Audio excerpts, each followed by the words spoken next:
Pessoal, hoje é dia de falar sobre filmes de terror com invocações de espíritos, as sessões espíritas mais assustadoras do cinema. São 10 opções para você assistir, vocês já sabem como funciona. Vamos lá! Eu sou o RRB, que você está no Terror de Hobby, fale comigo. Abre o vídeo especial, Sessões Espíritas, é sobre essa galerinha, esses jovens adolescentes que estão brincando com essa mão embalsamada que possivelmente está ligando-os ao além-mundo, só que eles têm um tempinho que eles podem ficar, eles têm que seguir as orientações. Uma dessas pessoas acaba ficando tempo demais, e é aí que esses dois mundos vão ser interligados. Talk to Me em seu título original, e não é aquela música da Stevie Nicks. Eu prefiro a música da Stevie Nicks.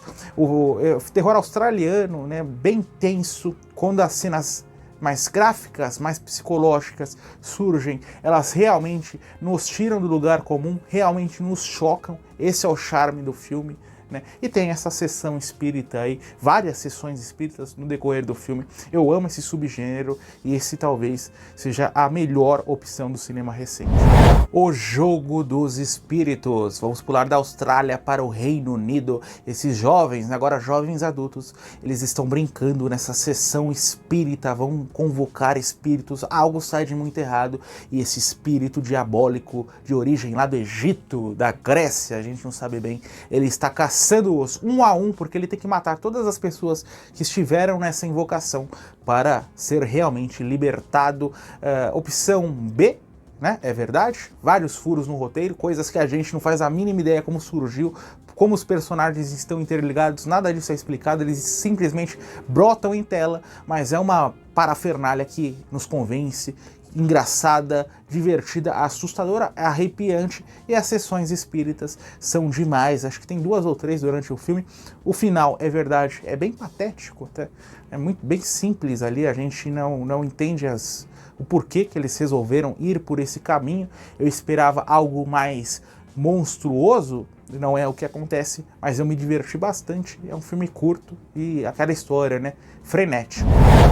O Segredo de Lake Mungo, obra no formato de found footage sobre essa jovem que primeiro ela some e depois descobrem o corpo dela sem vida, uma morte acidental. Nós vamos investigar os dias anteriores de sua morte, assim como tudo o que aconteceu depois, a sua família. Em determinado ponto do filme nós vamos ter essa sessão espírita que vai ter desdobramentos sinistros, embora não seja o ponto central da obra. Eu tenho pequenos problemas com esse filme porque é um found footage, e como a gente sabe, um bom found footage se utiliza de muitas imagens, nem tantos diálogos. Aqui é muito diálogo, se move como se fosse um falso documentário, né?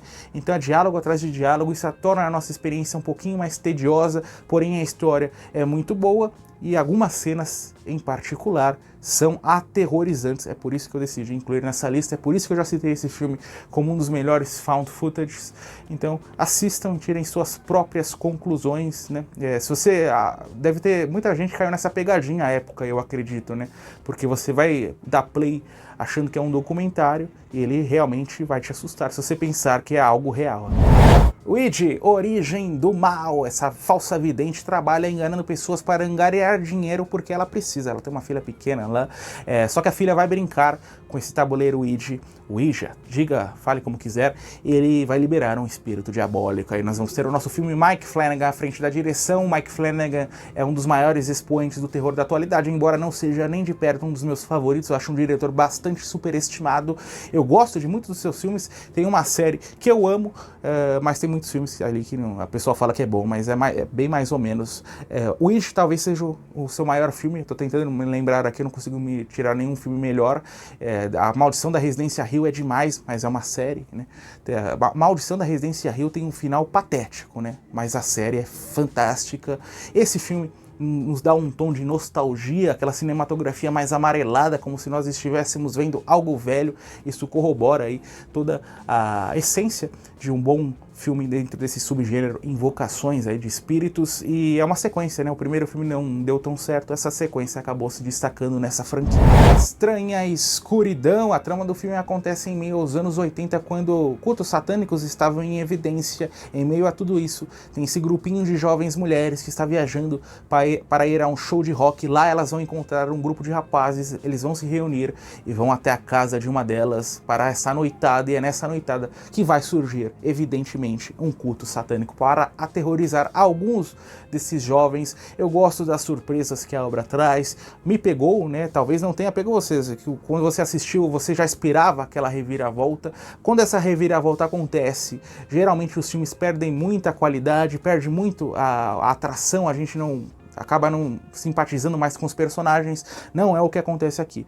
Mesmo depois dessa grande revelação, o filme se mantém interessante. Essa temática é adorável, né? Cultos satânicos dos anos 80, embora o maior ponto negativo seja o figurino dos personagens, porque em momento algum parece que nós estamos assistindo um filme dos anos 80, né? Mesmo a maquiagem das meninas não corresponde a isso, mas é um baita filme. Eu gostei bastante e uma boa opção aí desse cinema mais recente de ocultismo. A Mansão, uma idosa está passando por alguns problemas de saúde. A família dela a convence a ir até meio que uma espécie de asilo, né? No lugar, ela rapidamente começa a desconfiar da organização, quem comanda aquela casa, porque estranhas mortes estão surgindo entre os clientes do lugar. Ela fala para sua família, a família não acredita nela, ela vai tentar descobrir a verdade por conta própria. Barbara Hershey como protagonista, ela fez filmes de terror lá nos anos 80, aqui voltando ao gênero, um baita filme de fato, que foge completamente aos estereótipos comuns dentro do terror, dentro do cinema de modo geral, não só por trazer uma personagem na terceira idade, que nos conduz através de toda a história, mas ao trabalhar com a figura do ocultismo e as escolhas dos personagens, inclusive dos bonzinhos. Percebam esse final, que é o momento que essas sessões vão surgir. Eu não vou dar muitos detalhes para não correr o risco de estragar a experiência de alguém, mas é um bom filme, uma boa atmosfera dentro desse asilo sinistro. Anjo e Demônio Supernatural, em seu título original. Nós vamos retornar aos anos 30 nessa trama de enganação sobre essa jovem que vai herdar uma fortuna. Ela vai tentar contatar o morto por meio dessa sessão espírita. Muita coisa vai sair de errado, nós vamos ter espíritos diabólicos e uma trama de enganação. Carole Lombardi como protagonista, atriz que infelizmente morreu muito cedo, na época do cinema clássico. São 60, 70 minutinhos de puro entretenimento. Tem seus momentos mais cansativos, como é tradicional do cinema dos anos 30, que o filme perde um pouquinho de clima, mas isso não atrapalha em nada a nossa experiência. Não acho que tenha envelhecido e traz essa temática nas sessões espíritas, espíritos diabólicos. Espírito Assassino Witchboard, em seu título original. Esses três jovens adultos estão brincando com o tabuleiro Ouija. Eles estão meio que tentando se mostrar para a garota. Um espírito assassino vai sair de lá e vai ficar atrelado a um desses três jovens. Essa jovem em questão vai tentar aí descobrir o que está acontecendo para se livrar do espírito antes que esse espírito a mate. Nós vamos ter como protagonista a Tawny Kitaen. Cada vez que eu falo sobre esse filme é uma pronúncia diferente do nome dessa atriz. Ela fez muitos clipes musicais com Whitesnake, né? Foi inclusive esposa do David Coverdale, né? Do vocalista do Whitesnake. Aqui tem sua carreira como atriz de terror. Ela participou inclusive de Seinfeld nos anos 90. Não é uma atriz lá muito boa, mas o filme é bom, o filme é interessante, divertido e tem sessões espíritas, espíritos diabólicos, boas sequências de terror, em especial dentro desse casarão com a personagem da Tawny Kitaen sendo atormentada, voando para tudo quanto é lado dentro dessa casa. O Solar das Almas Perdidas, The Uninvited, em seu título original, obra dos anos 40, nada mais, nada menos do que um dos meus filmes favoritos de terror de todos os tempos, ao lado de Alucinações do Passado. Como vocês já estão cansados de saber, é sobre esses dois irmãos, um homem e uma mulher. Eles estão nessa cidadezinha à beira-mar, ficam apaixonados por essa mansão abandonada, vão convencer os vizinhos a vender a propriedade para eles, só que após 2, 3 dias morando no lugar, eles vão perceber que a mansão é mal assombrada assombrado, eles não querem nem mesmo se livrar dos espíritos, eles querem entender o que os espíritos querem. Ray Milland como protagonista, Lewis Allen à frente da direção. O Ray Milland é muito expressivo, né? Então ele combina perfeitamente ao terror, perfeitamente ao noir, basta um plano na cara do sujeito para ele explicar em 1 segundo o que um ator mediano não consegue fazer em 20 minutos de projeção atmosférico, né? O figurino, cada móvel espalhado por essa mansão, as escadarias, o preto e branco, um filme que jamais poderia ser colorido, né? O preto e branco que dá todo o charme. Enfim, obra-prima em uma década muito difícil para o terror, muita censura, né? Você não podia trazer o terror como você geralmente fazia nos anos 30, com aquela liberdade, o código de Hollywood, né? Enfim, The Uninvited aí. 1h40 de puro entretenimento assustador. Hora das menções honrosas, dessa vez são duas. A primeira, Ministry of Fear, Quando Desceram as Trevas, em seu título original, é sobre esse homem que acabou de sair de um manicômio, ficou um período internado, ele tá todo feliz, ele para nesse parque de beira de bairro, né? Parque pequeno, ele se consulta com uma vidente, a vidente fala para ele, ó, 35, vai lá do lado ao lado, 35, mas ele fala, eu não quero saber, eu quero saber da minha vela, 35. Vai na lojinha do lado aqui e fala 35. Ele sai do lugar, vai nessa casa de apostas, né, que ele tem que falar um número, pode acertar, ele fala 35, dá o número, tô falando 35, mas eu não me lembro o número certo. E ele ganha um bolo, fica todo feliz com o bolo, continua a sua jornada, para nesse trem com o seu bolinho na mão, entra um cego no trem, ele oferece bolo pro cego, todo inocente, o trem começa a se movimentar em meio à Segunda Guerra Mundial, muito bombardeio, o trem para, o cego rouba o bolo, não era cego nada, rouba o bolo do cara e sai correndo, o Ray Milland é um bombardeio, vai atrás do cara, e aí que ele se percebe dentro de uma grande conspiração, tudo por um bolo, o bolo mais emblemático da história do cinema, a primeira metade assustadora, aterrorizante realmente, embora seja um filme no ar, segunda metade cai um pouquinho dentro desse jogo de conspiração, e eu coloquei nessa listinha, porque eu vou inclusive colocar um pedacinho da cena aqui pra vocês, que tem essa sessão espírita. Como eu falei, o plano na cara do Ray Milland, ele consegue nos assustar, ele consegue passar a ideia de algo muito errado acontecendo ali ao lado. Filme inesquecível, direção do Fritz Lang, né, a diretor alemão, fabuloso, um dos maiores do período clássico. E o outro filme em questão que eu vou trazer aqui para vocês é Beetlejuice.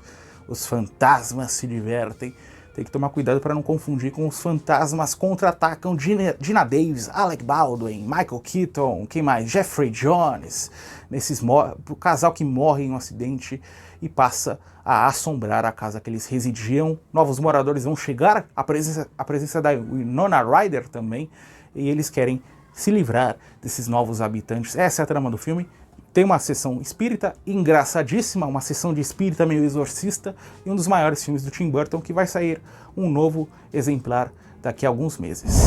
Mais found footage, The Collingswood Story, já falei sobre esse filme, ele é maravilhoso, obscuro, no início dos anos 2000, filmado todo através de webcams. Esse casalzinho, a menina teve que estudar em outra cidade, eles estão se contatando por conta dessa webcam. Às vésperas do Halloween, eles decidem brincar ali com uma sessão espírita, uma falsa médium.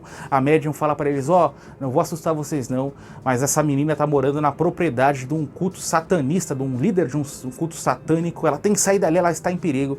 Nós podemos imaginar o que vai acontecer. Para quem gosta, para quem tem 30 e poucos anos, sei lá, 25 a 35, 40 até mais, teve esse período nostálgico, né, da tecnologia, final dos anos 90, início dos anos 2000, esse filme é para você, é o filme perfeito, aquele Windows 98, aquelas telinhas todas estilizadas, e o medo quando surge é de fato potente, arrepia realmente, tem a investigação, tem o pessoal indo em bibliotecas, tudo capturado por câmeras, a menina navegando pelas ruas ali, filmando árvores, a propriedade desse satanista, o rapaz sentando, investigando o que está acontecendo, filmaço, um dos melhores, eu assisti e automaticamente se tornou um filme de conforto para mim dentro do terror. Eu recomendo fortemente, não tem até uma grande avaliação entre o pessoal que assistiu, mas tirem suas próprias conclusões, assistam esse muito superior a Lake Mungo que eu citei nessa lista. Mais um vídeo que termina, não pare por aqui, duas opções como sempre para você fazer o quê? Isso mesmo, muito obrigado pela atenção, até o próximo vídeo.